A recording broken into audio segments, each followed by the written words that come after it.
Bonjour Frédéric Beck. Bonjour. Vous vous occupez d'une initiative qui est présente ici sur Global Industries. Donc, déjà en quelques mots, présentez-vous. Oui, moi je suis Frédéric Beck, je suis coach carrière aux Arts et Métiers Alumni.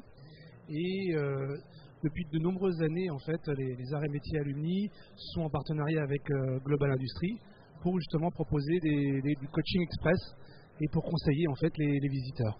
Alors, cette initiative Coaching Express, elle est présente ici sur le salon. À qui s'adresse-t-elle? Alors, il y a 4 grandes thématiques en fait qui sont proposées. La première thématique, c'est conseiller auprès des jeunes diplômés pour justement les aider, les accompagner pour leur premier pas en entreprise. Aussi, comment réussir sa période d'essai, comment bien s'orienter également. Deuxième thématique, ça s'adresse plus à des cadres expérimentés, des ingénieurs, voilà. Et là, le but, c'est vraiment de faire un point sur la situation, sur leurs envies, sur les étapes d'après par rapport à leurs questions qu'ils peuvent avoir, sur retrouver du sens, évoluer dans mon entreprise ou même changer d'entreprise. Et là aussi, comment faire, quelles sont les étapes. Troisième thématique, c'est comment créer sa boîte. Est-ce que j'ai le profil? Quelles sont les démarches pour le faire? Et enfin, quatrième thématique, c'est tous les métiers du conseil, sur le management de transition, sur comment devenir indépendant. Là aussi, quelles sont les démarches? Est-ce que j'ai le profil? Quelles sont les étapes? Alors, s'agissant des jeunes, dont vous nous avez expliqué que c'était votre première cible dans les profils auxquels vous vous adressez, ce sont des jeunes qui ont quel type de formation? Ça démarre à partir de quel type de niveau? Comment les accompagnez-vous? Alors là, sur le salon, c'est vraiment tous les visiteurs. Donc ça va pour la plupart du temps Bac plus 2 à Bac plus 5, plutôt profil ingénieur, comme on dit dans un salon sur l'industrie. Et là, le but du jeu dans les coachings, pour la plupart du temps, c'est vraiment de leur donner un peu les premiers conseils sur comment s'intégrer dans l'entreprise, quels sont les points de vigilance à avoir lors de ces premiers jours, quels sont les points aussi à checker avec son N+1 pour vraiment réussir sa période d'intégration, par exemple. Et aussi tout ce qui est sens au travail. Au nom de quoi je fais ce que je fais, etc. Il y a beaucoup de questions, surtout après le Covid, qui se posent aujourd'hui sur le sens de ce que je fais. Alors, on imagine forcément que dans certaines écoles d'ingénieurs, il y a déjà des associations d'anciens élèves, des associations d'aide à la prise de rendez-vous et puis l'entrée, le pied à l'étrier, comme on dit, pour rentrer dans l'emploi. Vous, comment vous faites pour aller chercher ces jeunes profils? Alors, là, je suis au pôle carrière des Arts et Métiers Alumni. Et là, ma mission, c'est vraiment d'accompagner les ingénieurs des arts et métiers pour justement être présent, les accompagner sur leur trajectoire professionnelle. Donc ça, c'est mon quotidien.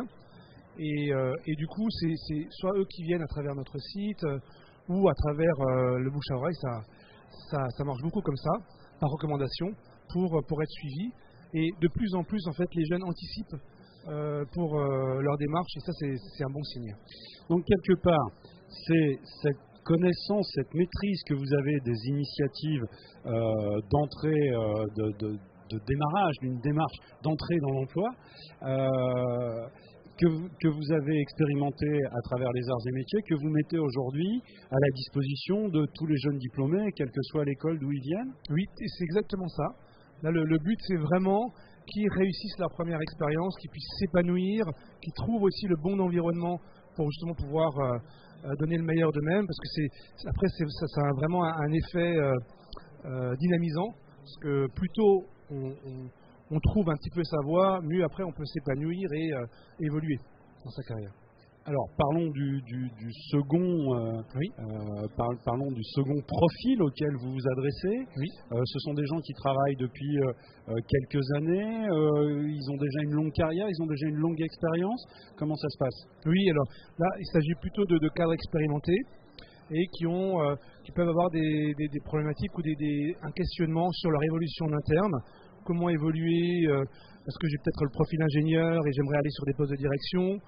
Quelles sont vraiment les étapes indispensables à checker, par exemple, ou aussi changer de boîte. Aujourd'hui, avec le Covid, j'ai beaucoup de coaching qui sont dans ce cas, qui ont une vraie prise de conscience et un souhait d'être plus aligné avec le monde qui vient, avec leurs propres valeurs. Et là, c'est aussi comment je fais pour changer d'entreprise, peut-être même de fonction.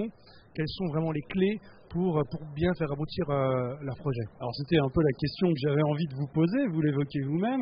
Est-ce que depuis la phase de Covid, qui a quand même été longue, qui a profondément impacté, bouleversé les rapports dans l'emploi avec un usage massif du télétravail, est-ce qu'il y a des gens qui aujourd'hui ont des recherches un peu particulières et est-ce que vous arrivez à les aider? Oui, alors ça a été vraiment un révélateur parce que cette quête de sens, je l'observe quand même depuis de nombreuses années, ça fait au moins 4-5 ans, plutôt vers les plus jeunes. Et là, c'est vraiment tous les âges où il y a un vrai questionnement. Les gens prennent le temps de refaire un bilan, de se poser un peu les bonnes questions et ils sortent un peu de leur zone de confort pour oser. Et là, de plus en plus, les gens osent changer. Et ça, c'est vraiment une bonne nouvelle parce que du coup, voilà, ils sont plus alignés avec eux-mêmes, avec éventuellement aussi le monde qui nous attend, parce que là, il y a de gros challenges aussi auprès des entreprises qui attendent aussi des nouveaux profils. Donc voilà, c'est justement cette adéquation entre leurs envies et aussi la réalité du marché et ce monde qui change. Et alors, le coaching en direction de la création d'entreprises, qui cela concerne aujourd'hui? Alors là, c'est justement aussi des professionnels qui se posent justement la question, et si je crée ma boîte? Là, il y en a de plus en plus qui justement se posent cette question.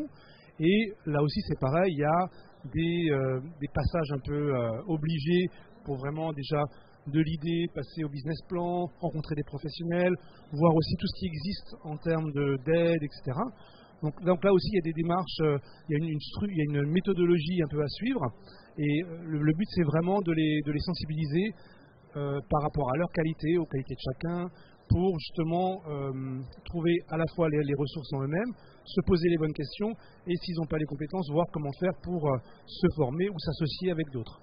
C'est des profils de tous âges, ils viennent d'où? C'est plutôt des professionnels, il y a des jeunes étudiants aussi qui décident de se lancer? Alors là, plutôt par rapport aux arts et métiers, il y a au niveau des dernières années des spécialités création d'entreprise, ça existe, donc de plus en plus c'est proposé aux étudiants. Et sinon, effectivement, c'est vraiment pour tout professionnel qui se disent un peu, voilà, j'ai une idée ou j'ai envie de travailler pour mon compte. Maintenant, c'est important aussi quand même de les sensibiliser que même s'ils vont travailler pour leur compte, ils seront autonomes, mais ils seront face aussi à d'autres et il faut que ça réponde à un marché. Et alors, les derniers profils, ceux qui vont vers le management de transition, oui. Qu'est-ce qu'ils souhaitent? De quelle manière ils ont envie aujourd'hui de s'accomplir dans leur métier? Alors là, effectivement, il y a aussi beaucoup de cadres expérimentés qui se posent la question de se mettre à leur compte de façon indépendante et vraiment de valoriser leur expertise. Et là, c'est un peu un saut un peu dans le vide aussi, parce que donc ils seront plus salariés, ils vont devoir faire des démarches commerciales, avoir un réseau, et aussi proposer des expertises un peu pointues pour être reconnus et légitimes sur le marché. Donc là aussi, il y a des choses à faire, à savoir, à connaître. Il y a éventuellement à se former aussi, parce qu'on peut être un très bon ingénieur, expert dans un domaine, mais pas du tout avoir des compétences en commercial ou savoir se vendre. Donc là aussi, il y a tous ces aspects qu'on voit ensemble et qu'on propose. Alors, comment ça se passe ici sur le salon? Quelles sont les initiatives que vous proposez? Et puis, expliquez-nous un petit peu la mécanique. Comment on fait pour rentrer dans ce schéma? Alors, déjà, tout visiteur peut venir au stand GE Avenir pour prendre rendez-vous, tout simplement. C'est très simple. On regarde les créneaux qui sont là. Il y a deux hôtesses qui vont accueillir les visiteurs. Et c'est précisément, il est où ce stand? Alors, c'est dans le hall 6 GE Avenir. Voilà, vous le trouvez sur le plan. Voilà. Et alors après, comment ça se passe? On a un rendez-vous, oui. Il faut prendre rendez-vous. Comment ça se déroule? Oui, tout à fait. C'est très simple. Donc il y a une prise de rendez-vous direct avec l'hôtesse. C'est une demi-heure de temps. Et du coup, ça se déroule dans un espace confidentiel, donc complètement isolé, pour que tout puisse se dire pendant cette demi-heure.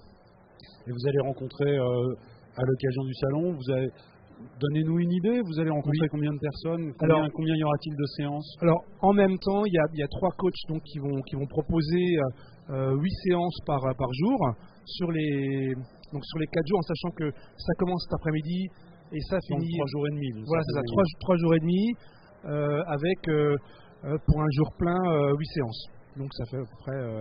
Donc on compte à peu près 80 séances pour la durée du salon. Exactement. Eh bien Frédéric, merci de cet éclairage et puis on vous souhaite le meilleur pour toutes les personnes que vous allez accompagner dans ces missions qui sont absolument nécessaires aujourd'hui. Merci beaucoup.